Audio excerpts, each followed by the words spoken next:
All right, so this is a quick tutorial for those of you running into the glitch where the last 5 seconds is getting cut off of your export.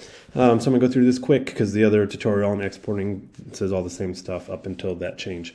So again, click your timeline, make sure there's no markers, clear in and out, and then go into File, Export Media.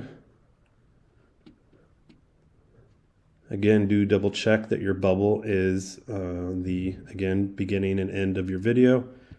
Make sure it's not cutting anything off. Again, right here, all this stuff would get lost. If that was part of your video, that would probably be a bad thing.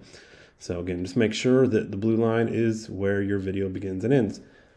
Up here is where we need to make the change. Typically, I suggested using h.264, but in the other video, I did mention that you might want to use QuickTime if you are going to save this project and maybe reuse it inside of another project. So that's actually what we're going to use for this one, because the h.264 seems to be running into some issues on some of the computers. So instead of h.264, go with QuickTime. Under the preset, go with Apple ProRes 422. From there, again, name and location. So video, call it video. Let's put it on my desktop. Good to go. I'm always going to double check that my source and output match. If they don't, you can come down here and change your height and width and frame rate and things. But right now, everything matches up here, so I'm good to go.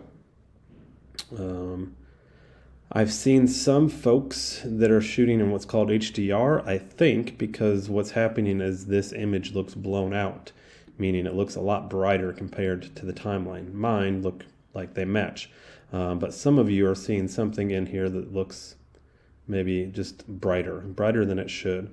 So this is not really the point of this video, but again, if you're seeing things that are too bright over here, chances are maybe you need to play with this HDR graphics to the point where it no longer looks like it's too bright. Again, mine's not really making a difference, so I can't really show you what it would look like, but right now, these are the settings that you could change if you're, again, too bright. Regardless, render at maximum depth, use maximum render quality, and export. And again, that's it. So if h.264 is not working, if you, again, have an export that looks too bright, this video just covered both those potential issues. So good luck.